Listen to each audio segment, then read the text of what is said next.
જાગો જાગો, તમે લોકો જાગો, નહીં તો આખો દેશ હિપ્નોટાઇઝ થઈ જશે. આ સજ્જન જે દેશદ્રોહીની વાત કરે છે એને હું મળી ચૂકી છું. ખરેખર એ બહુ ખતરનાક ગુનેગાર છે. તો પછી એ દેશદ્રોહીને આ દેશમાં આપણે રહેવા નહીં દઈએ. હા, એને અહીંયાથી ભગાડીશું. ભગાડીશું નહીં, એને ઉખાડીને ફેંકી દઈશું. શું થઈ રહ્યું છે? હું કંઈ કરી શકું?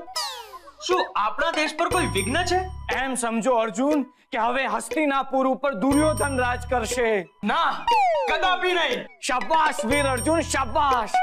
જુઓ, એ સલ્લીભાઈની ચાલમાં હું પણ એકવાર ફસાઈ ચૂકી છું, પણ આ વખતે આપણે બધાએ સાથે મળીને એ દુશ્મનને હરાવવાનો છે. મારી પાસે બ્રહ્માસ્ત્ર છે, ચિંતા કરવાની કોઈ જરૂર નથી. શાબાશ દોસ્ત, શાબાશ. પણ દુશ્મનને ક્યારેય નબળો નહીં ગણવાનો. એટલે આપણે બધા સાથે મળી અને પ્લાનિંગ કરશું કે દુશ્મન પર કોણ કેવી રીતે હુમલો કરશે.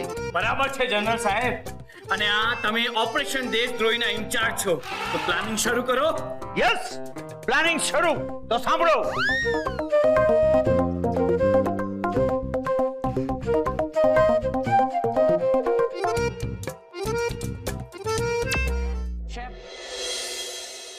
મને લાગે છે કે આપણે આપણી તાકાત અને આપણા પ્લસ પોઈન્ટનો ઉપયોગ કરવો જોઈએ.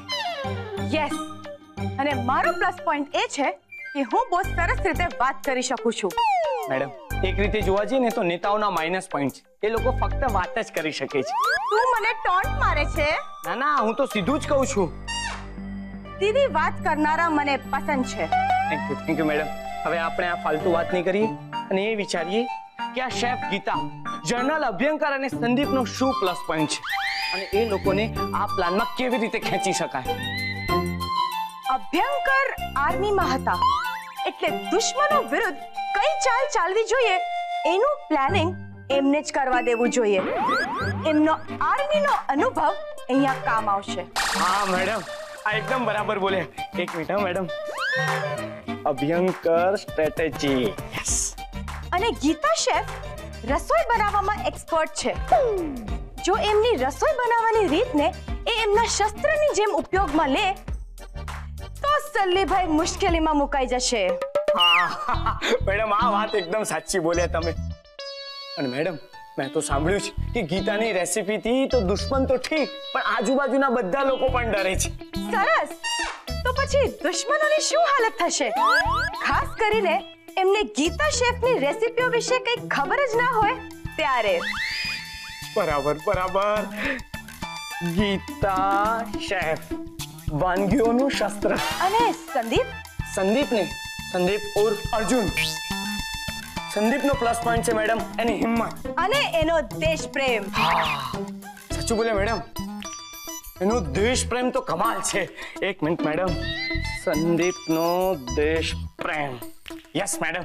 જુઓ, કાગળ ઉપર આપણી ટીમ તૈયાર થઈ ગઈ છે. તો હવે આપણે સૌ સાથે મળીને દુશ્મનને હંફાવવાનો છે. યસ. તો હવે આપણે સૌ સાથે મળીને દુશ્મનને હંફાવવાનો છે. યસ. આપણે ચારે બાજુથી દુશ્મનને ઘેરી લેવો જોઈએ અને બધાએ સાથે મળીને આક્રમણ કરવું જોઈએ. હા મેડમ, હા. પણ મેડમ, આપણે એ પણ ન ભૂલવું જોઈએ કે દુશ્મનની ટીમમાં એક ફિલ્મ સ્ટાર અને બોક્સર પણ છે. તમે એમની ચિંતા ન કરો, હું એ બંનેને આરામથી સંભાળી લઈશ. પણ આપણો મુખ્ય શત્રુ છે સલ્લીભાઈ. આ વાત તમે એકદમ સાચી બોલ્યા મેડમ. સલ્લીભાઈ પાસે એક વસ્તુ છે જે દેશ માટે ખતરો છે. સલ્લીભાઈએ એ વસ્તુ જ્યાં પણ સંતાડી છે, આપણે ત્યાંથી શોધીને એ વસ્તુને કબજામાં કરવાની છે. અને એના માટે આપણી પાસે છે એક આર્મી ઓફિસર, એક 5 સ્ટાર શેફ અને એક વીર યોદ્ધા.